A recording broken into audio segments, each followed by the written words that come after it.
Esto empieza cuando nosotros habíamos visto que Bizancio llegó a desarrollar un mundo que fue el mundo de Constantinopla y que allá se va a empezar el cristianismo de Oriente, el Imperio Romano de Oriente.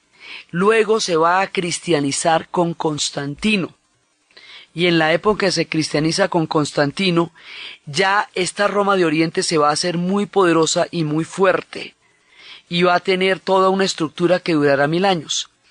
Aquí hay una diferencia muy grande entre Oriente y Occidente que va a marcar parte de la ruptura que se va a producir entre el cristianismo ortodoxo y el mundo católico, y que va a hacer que aquí se levante un abismo, un cisma, el gran cisma religioso. Entonces lo que pasa es que después del Imperio Romano de Occidente, cuando el Imperio Romano de Occidente cae, colapsa completamente, se acaban las ciudades, destruyen el acueducto, la gente abandona las ciudades como tal y se va a vivir a las abadías y se van a vivir ahí se crean las fortalezas y los castillos, porque una gran cantidad de tribus nórdicas están bajando, asolando el mundo como estaba. Esa situación de caos va a generar un vacío de poder que va a ir llenando la Iglesia, porque la Iglesia valorativamente en Occidente, la única que tiene una propuesta una vez haya caído Roma, y desde el punto de vista institucional ya es lo suficientemente fuerte para tomar el control de un mundo que se deshace en una crisis como la que sucedió cuando cayó el Imperio Romano. Entonces, los obispos, que eran inicialmente iguales cuando se formaron las iglesias, en Occidente se van a volver cada vez más poderosos, y esa institución va a evolucionar hacia el papado, y el papa va a tener toda la autoridad en Occidente, porque los emperadores y los reyes están en la mitad de la crisis. Realmente no hay ninguna otra autoridad que pueda establecer un nuevo orden en el caos que sucedió cuando cayó el Imperio Romano. Esta desintegración, este caos, esta ruptura que se presenta en Occidente no se presentó en Oriente. En Oriente no llegaron los bárbaros, en Oriente no se desintegró el imperio, en Oriente no se acabó nada, todo continuó. Entonces en Oriente los reyes, el Basileus, el emperador, continúa en el poder porque no les ha pasado nada, ahí no ha habido ninguna agite. La que cayó fue la occidental. Entonces la Roma occidental va a quedar en manos, es un mundo latino, donde se habla el latín y donde va a haber una gran influencia germana, gótica, porque los germanos estaban a las puertas del Imperio Romano y cuando cae entran. Mientras que en Oriente no pasa nada de eso. En Oriente la historia continúa común y corriente como iba, y no hay ningún tipo de caos ni de fragmentación, todo lo contrario. Bizancio se va a hacer poderosa, esplendorosa, rica, fastuosa, impresionante, y va a llegar a ser un imperio muy grande que va a llegar a una buena parte de Europa, casi hasta los límites de Génova y Venecia, y hacia la zona de la Lombardía. Todo eso llegó a ser Bizancio en sus momentos más estelares. Llegaron hasta arriba del Mar Negro, un pedacito arriba del Mar Negro, toda la parte transcáucaso, todo eso llegó, y Europa del Este, lo que hoy es Europa del Este, hasta allá llegó toda la época de Bizancio, eso llegó a ser muy grande, mientras que la otra se iba encogiendo y se iba fragmentando. Entonces aquí hay un problema de poder. En la Roma occidental, en lo que fue todo el Imperio Romano de Occidente, el que va a mandar es el Papa, porque no hay emperadores hasta cuando Carlomagno le hace un cambalache, un cambio, le da unos territorios que se llaman los estados pontificios, a cambio de que lo reconozca como emperador, y él lo reconoce como papa. Ese territorio que le da en alguna época fue parte de Bizancio, esos estados pontificios. Mientras que en el otro lado, como el emperador sí existe y va a existir hasta el último de los días de Bizancio, entonces los obispos no van a ser la fuente única de poder ni la cabeza de la iglesia como si en Roma, sino que cada una de estas iglesias va a tener un patriarca y va a haber un tipo importantísimo que es el metropolitano, pero cada una tiene su patriarca. Las iglesias cristianas originalmente vienen de Oriente porque Jerusalén queda en Oriente y Belén queda en Oriente. Entonces, evidentemente, pues por esas zonas que aparecen primero. Entonces aparecen en Siria, aparecen en Líbano, aparecen en Bizancio, pues desde lo que sería después Bizancio o Anatolia o Turquía hoy día, van apareciendo hasta llegar a la bota itálica. Entonces, esas son primero. Y las de Egipto, esas son primero que las de Occidente, porque geográficamente hablando, pues son en esa zona que van a surgir. Cada una de esas va a tener su propio patriarca. Y cada una de ellas va a tener una forma de ritos particular. Entonces habíamos visto que había una matriz griega que los va a definir desde la época en que los griegos nos hablaron de los escitas, que Bizancio originalmente era una ciudad griega, que había fundado el rey Bizas. Todo eso lo habíamos visto. Entonces, resulta que Bizancio, el imperio bizantino como tal, es un imperio de cultura griega. Y la lengua y el alfabeto va a ser el griego, mientras que la otra Roma, la de Occidente, es una Roma latina. Ahí prima el latín, aquí prima el griego, en Oriente donde estamos en nuestra historia. Entonces, ¿qué pasa? Que los bizantinos conocen muy bien la filosofía griega, porque pues eso sigue siendo Grecia, lo es desde el principio.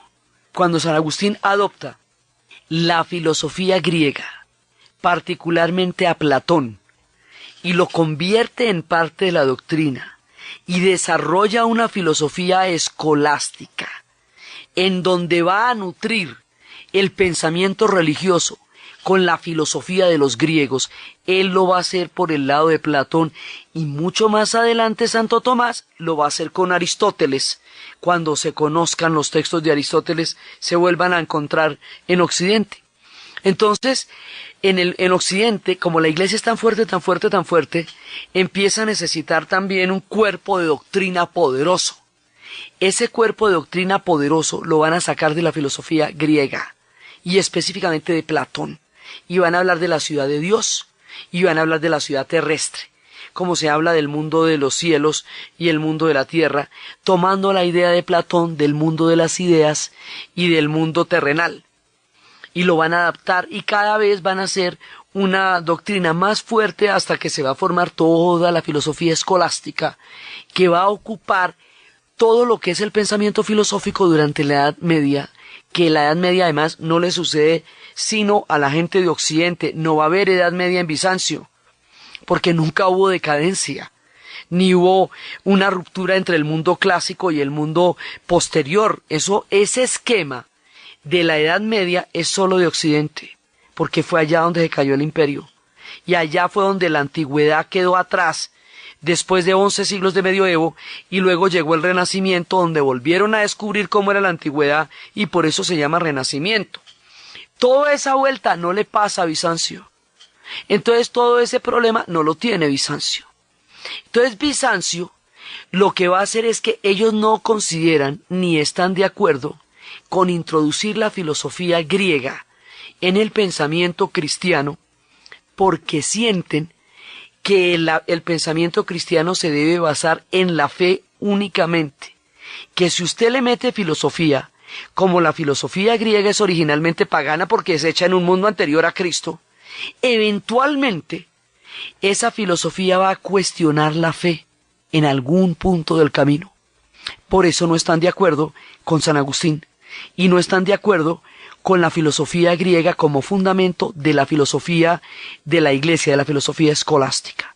Entonces lo de ellos es solamente la fe, porque consideran que están, tratando con el mundo misterioso de lo sobrenatural, de la divinidad, y que eso no debe ser explicado en términos racionales ni en términos filosóficos, además porque esta gente tiene una profunda influencia persa y una profunda influencia egipcia, en donde la relación con la divinidad no es teológica, sino del alma, del corazón. Entonces ellos consideran que esa línea que cogió Occidente, para ellos es una herejía, para ellos. Y por eso ellos se llaman ortodoxos. Orto significa recto, doxa significa opinión. La opinión recta. Consideran que esa interpretación se desvían de lo que a ellos les parece su interpretación, y ellos se llaman los ortodoxos y los otros se llaman los católicos, porque católico significa universal, y resulta que en Roma el Papa es el que manda por encima de todo el mundo. Por eso se considera universal el catolicismo. Entonces, ¿qué pasa? Que ese catolicismo universal de Roma va a tratar de imponer su poder sobre Bizancio. Y Bizancio no lo va a permitir. Y por lo tanto no va a reconocer en el Papa la autoridad de la Iglesia, porque ellos tienen su propia autoridad. Y tampoco va a dejar que le metan una autoridad de emperadores o de reyes, cuando ellos tienen emperadores y reyes, y es que a ellos no les ha pasado nada con los emperadores y los reyes. Entonces ahí hay una parte de la ruptura, el reconocimiento de la fuente de legitimidad y poder. La fuente de legitimidad y poder en Occidente es el Papa y solo él. La fuente de legitimidad y poder en Bizancio es el emperador como figura de autoridad política y de gobierno, y los patriarcas y los metropolitanos como figuras eclesiásticas, cada uno con su iglesia según el lugar donde estén. Ahí ya tenemos una primera y profunda diferencia.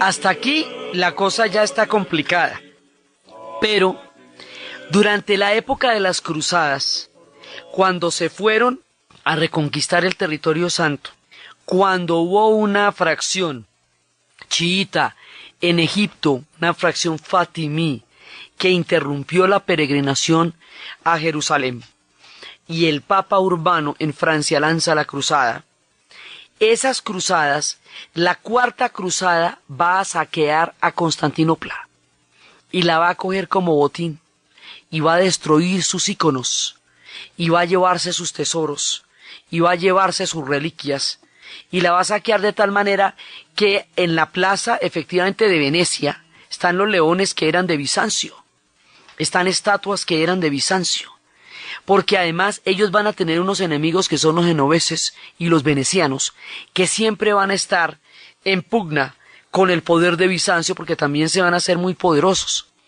El saqueo de parte de los cruzados a Constantinopla no se lo van a perdonar, no se lo van a perdonar nunca, y todavía lo llaman los francos, porque para ellos va a ser una herida inaceptable si finalmente son hermanos en la fe. O sea, pues sí tienen muchas diferencias, pero a la final son cristianos, y ¿cómo así que van a recuperar los territorios islámicos que están en manos de los musulmanes y están saqueando a los cristianos de Oriente? ¿Esto qué quiere decir? Si usted está diciendo que lo ayuden porque hay un enfrentamiento, digamos, en ese momento con el Islam, y lo vienen a ayudar, y resulta que lo van clavando es a usted también.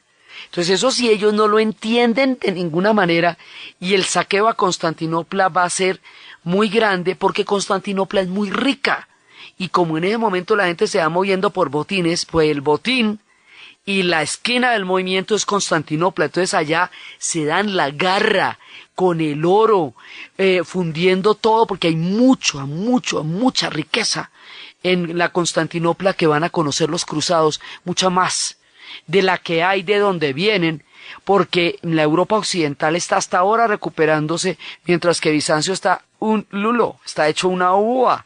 Entonces ellos llegan y encuentran semejante reino y eso se les abre pues la ambición y se lo llevan todo como pueden.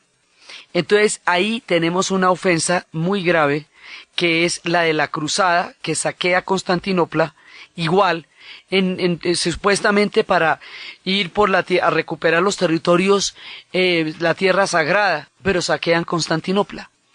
Entonces Constantinopla a su vez tuvo que lidiar con el Islam, que va a entrar y va a islamizar muchos de los pueblos de la península de Anatolia. ¿Sí? Y va a entrar más adelante, más arriba, va a entrar el Islam y van a coexistir de alguna manera estos dos, Islam y Constantinopla, y de alguna manera van a convivir en la historia. Va a haber una rebelión contra los íconos que va a ser derrotada y luego la van a poner otra vez, y ahí van a convivir en el tiempo estas dos formas de civilización y de religión. Entonces resulta que primero fue el saqueo, pero más adelante, cuando en 1453 los turcos se tomen Constantinopla y con sus cañones atraviesen las murallas, y el fin del dique iluminado vaya a llegar y empiece la era de lo que será la Sagrada Puerta, cuando termine el esplendor de Constantinopla, para dar paso a un cambio en la historia que llevará al esplendor del mundo otomano, otra cosa totalmente diferente, también poderosísima y esplendorosa, pero otra cosa muy distinta. En ese momento van a considerar los de Constantinopla que toda la Europa católica y cristiana no hizo nada por ayudarlos y que al no hacer nada los entregó a los turcos. Mejor dicho, que ellos quedan solos peleando contra los turcos cuando ellos eran precisamente los que contenían la llegada de los turcos. ¿Sí? Entonces, primero los saquearon y luego los traicionaron en la medida en que nadie los ayudó cuando los turcos llegaron. Europa consideraba que eso era un problema de Constantinopla. Cuando después los turcos llegaron a Europa y se les metieron al rancho, ya que ya el dique ya lo habían entregado, ¿sí? Y ya después Europa se las vio bravas con los turcos porque llegaron hasta Viena y se metieron en Bosnia y Herzegovina y en Rumania y en Hungría. Eso, en un montón de Europa, la avanzada turca en Europa es grande. Y ellos consideraron que ese era un problema estrictamente de Constantinopla, que era tema de los ortodoxos, y no los apoyaron. Entonces los ortodoxos se sienten primero saqueados y luego traicionados. Y como hay diferencias profundas entre las concepciones del poder, aquí se arma el cisma. Y el cisma consiste en que se van a partir realmente las dos iglesias. Y van a quedar aisladas totalmente la una de la otra. Entonces el mundo oriental va a continuar, pero ya con una sensación, con una herida profunda que se ha venido forjando durante todo el tiempo. Entonces Constantinopla ya no va a existir como tal, se va a volver Estambul y va a ser la capital del mundo otomano. En ese momento toda la herencia de Bizancio se va para Rusia.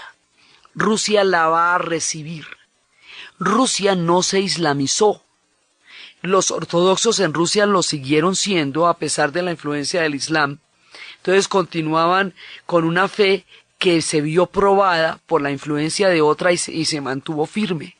Entonces Rusia hereda todo Bizancio y hereda todo el arte de los íconos, toda esa maravilla del arte icónico, y hereda esa concepción de la fe, y hereda el alfabeto, que va a ser el alfabeto cirílico, y se va a considerar ella el baluarte, el bastión, la conservación y la salvación de la fe ortodoxa, y ella misma se va a revestir de un carácter sagrado, y ella va a ser una Santa Madre Rusia, y ella va a adquirir un carácter perfectamente místico, y ella y la fe ortodoxa se van a volver una sola.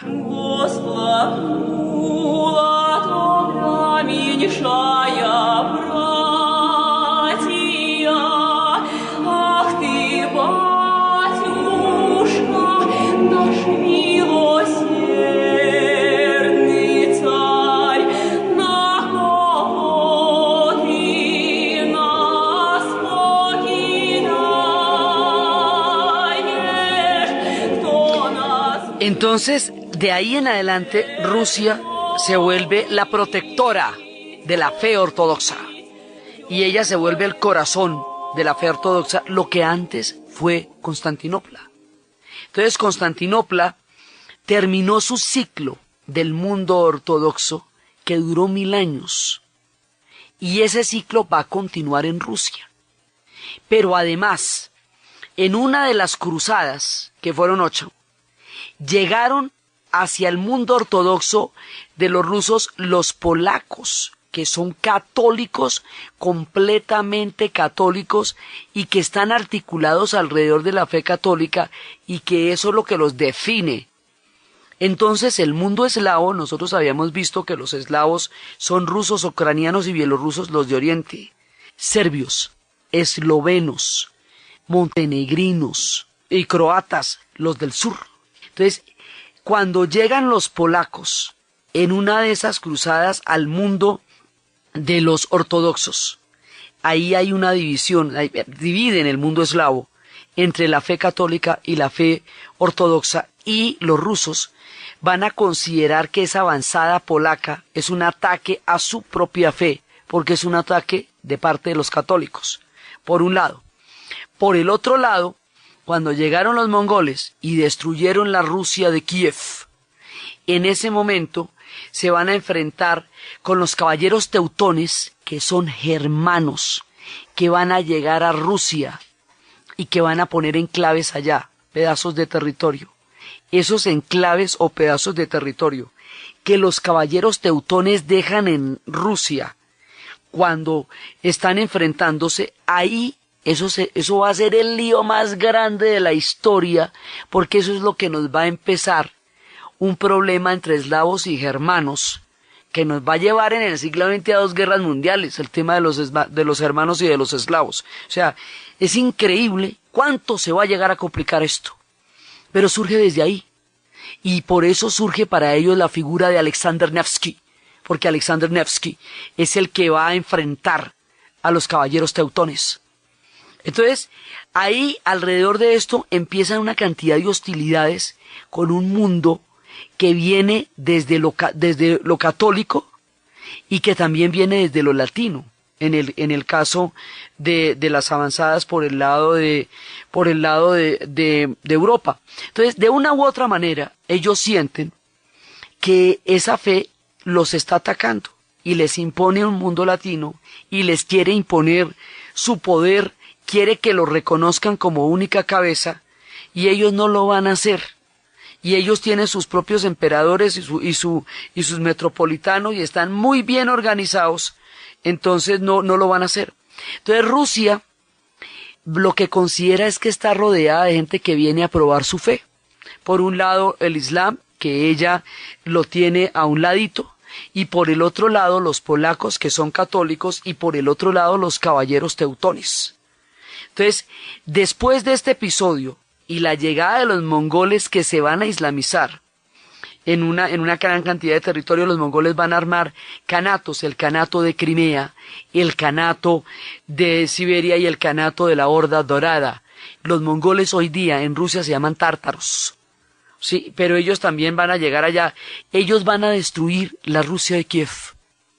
Y lo que van a hacer lo que van a hacer los rusos es trasladar, una vez que se haya destruido la Rusia de Kiev y que Novgorod esté bastante averiadita también, entonces ellos van a hacer otra cosa, van a hacer una nueva Rusia, una Rusia distinta, porque ellos avanzan, ellos lo que hacen es avanzar, van a hacer una Rusia distinta, y esa Rusia distinta se va a llamar Moscú.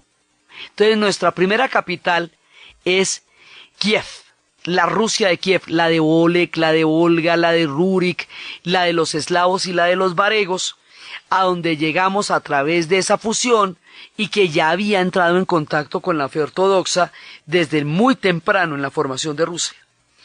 Esa tenía otra ciudad gemela, que era Novgorod, donde están los grandes íconos. Sí, entonces, listo. Ahora que vienen los mongoles y me destruyen la Rusia de Kiev y me la vuelven pedacitos, entonces en lugar de ponernos a reconstruir Kiev, nos vamos para otro lado y armamos otro parche en otro lado. Y ese parche que vamos a armar en otro lado se llama Moscú.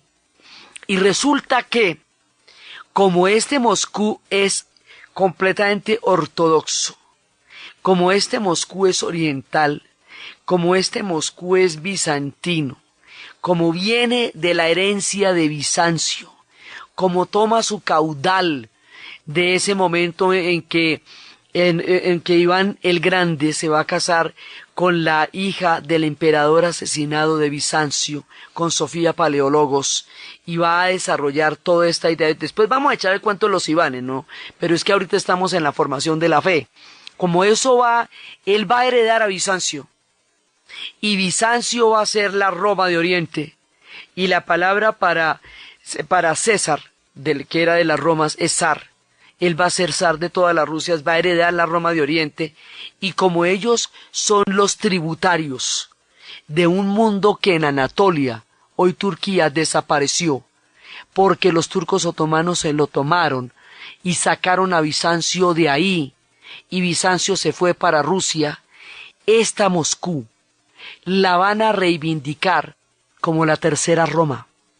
O sea, hay una Roma que fue la del imperio, la de Occidente. Hay otra Roma que es Constantinopla, pero si Constantinopla ya no existe, ya es un mundo musulmán, es un mundo otomano, entonces ¿a dónde se fue el espíritu de esa Roma? El espíritu de la Roma de Oriente, de Constantinopla, ahora está en Moscú, y por eso a Moscú la llamamos la tercera Roma, y la tercera Roma es la depositaria de la fe de todo el mundo ortodoxo, y se considera ella la que representa toda la fuerza de la fe ortodoxa.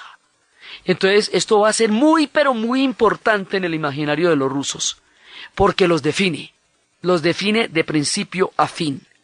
Es tan importante y tan fuerte el mundo ortodoxo, y tan fuerte la creencia de ellos en esa fe y en sus íconos, que el mismísimo Stalin, en la Segunda Guerra Mundial, el que destruyó la iglesia del Salvador para una piscina pública en el colmo pues de la profanación de la fe, cuando estaba la Segunda Guerra Mundial, cuando la vio realmente complicada, cuando creyó que la historia se le iba a venir encima, cogió un avión con uno de los grandes íconos y le dio vueltas a Moscú a ver si la Virgen y los íconos lo salvaban. El mero mismísimo Stalin. Con eso les digo, mejor dicho, esto es una vaina tan en serio que en el fondo todos creen en eso. Sí, tan en serio que hasta el más comunista de los comunistas y el más ateo de los ateos, si la ve del tamaño que la vio, va y saca un ícono y da la vueltica en un avión, no va y sea, porque donde hubiera caído Moscú no existiría Rusia. Entonces, esto finalmente va a estar siempre en el alma de ellos. Durante la Segunda Guerra Mundial, en una de las basílicas más bellas del planeta, que queda en San Petersburgo, que se llama La Sangre Derramada. Después vamos a contar la historia, por qué la hicieron, por el zar que fue asesinado y tal.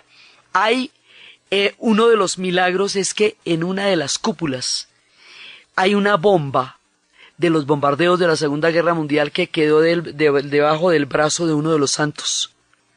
Y entonces resulta que no estalló. Si hubiera estallado esa bomba, hubiera destruido una de las obras más magníficas que hay, que es esa Basílica de la Sangre Derramada, pero no estalló. Y ellos lo toman como un milagro. Y en la basílica está todo el tema de la bomba, dónde estaba, dónde la tenían y cómo se salvó la basílica.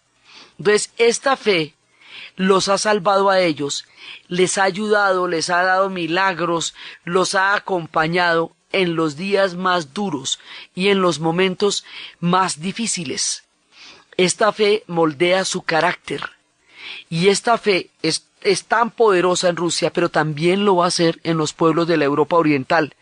Ahora, después de la caída del comunismo, en Rumania hay unos íconos, hay unas iglesias con unos frescos que en lugar de estar adentro están afuera, y esas iglesias se llaman Sushava, al norte, ya casi cerca a la Moldavia. Y es una cosa absolutamente increíble, porque son frescos gigantescos conservados desde el siglo XVI.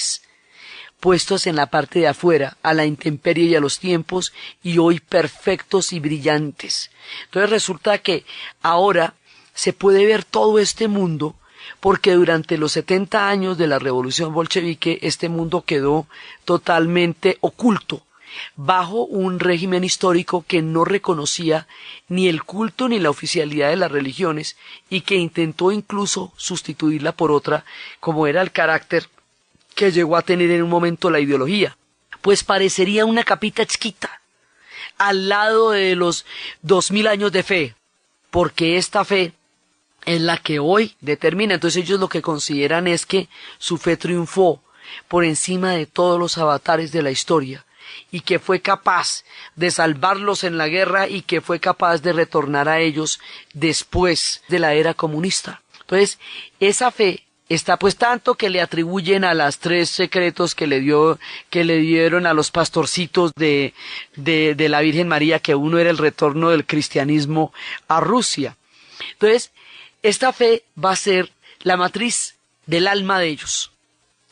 Frente al cisma, frente a la gran ruptura que se presentó entre la fe ortodoxa y el mundo católico, ¿qué hizo el mundo católico?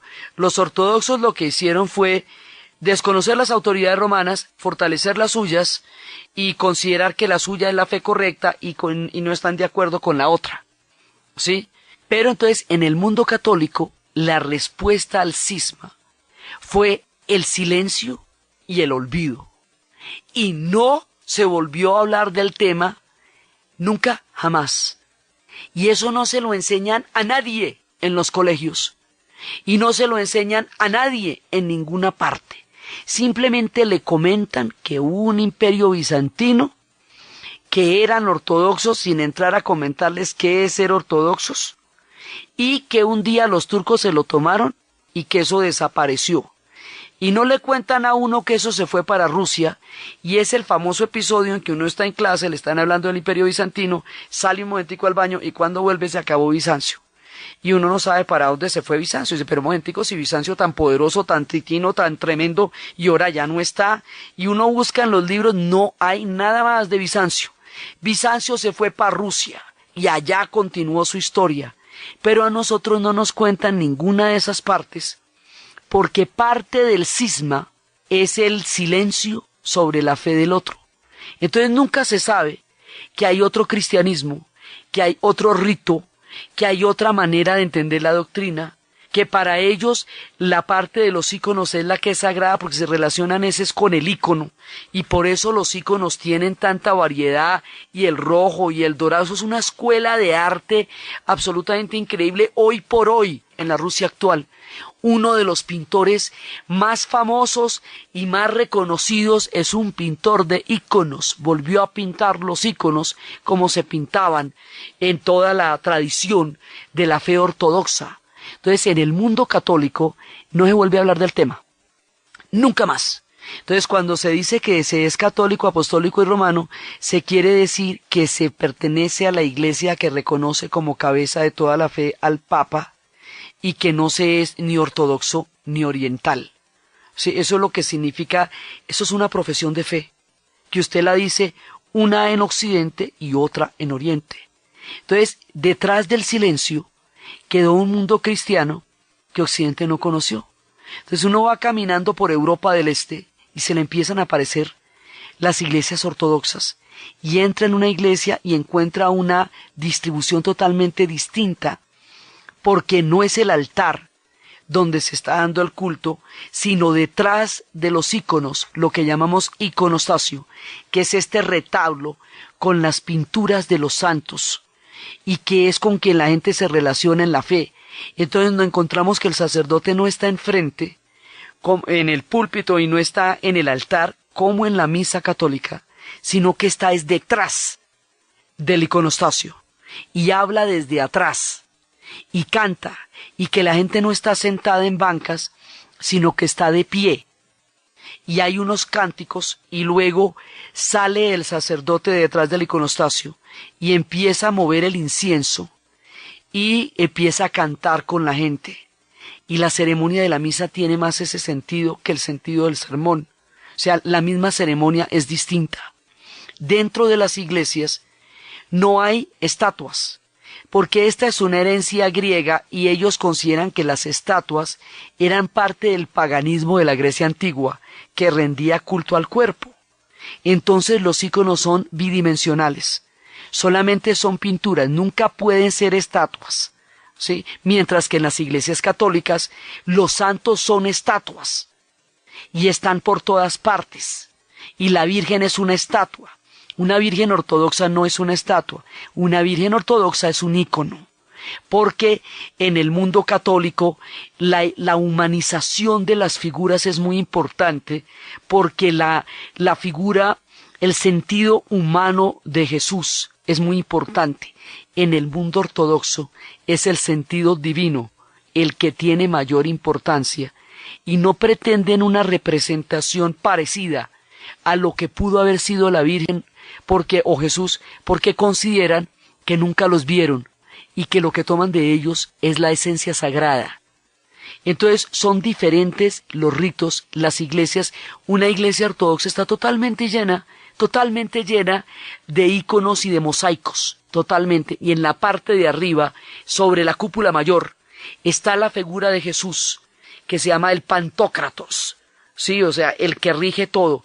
La bendición la dan en un sentido diferente al sentido católico. Se hace con los 3 dedos y se hace primero en una dirección diferente. Es la misma, pero se hace en una dirección distinta. Sí, y los 3 dedos, o sea, esto ya empieza a tener una serie de diferencias en las liturgias y en la expresión de la fe. Y se produce el cisma más grande que ha habido entre las iglesias. Después sucedería la Reforma, pero por ahora se define así, y quedan 2 mundos totalmente desconectados y distintos. Y el mundo católico, y además los calendarios son diferentes, porque el Papa Gregorio va a reformar el calendario, y ese calendario lo reconocemos en Occidente y no lo reconocen ellos. Su Navidad es 13 días después. Entonces va a quedar 2 mundos distintos, y ese mundo nos va a ser desconocido. Y en ese mundo desconocido para nosotros, y en esa fe tan profunda, se cocina el alma de los rusos. Y por eso es que ellos a esa tierra la llaman la Santa Madre Rusia.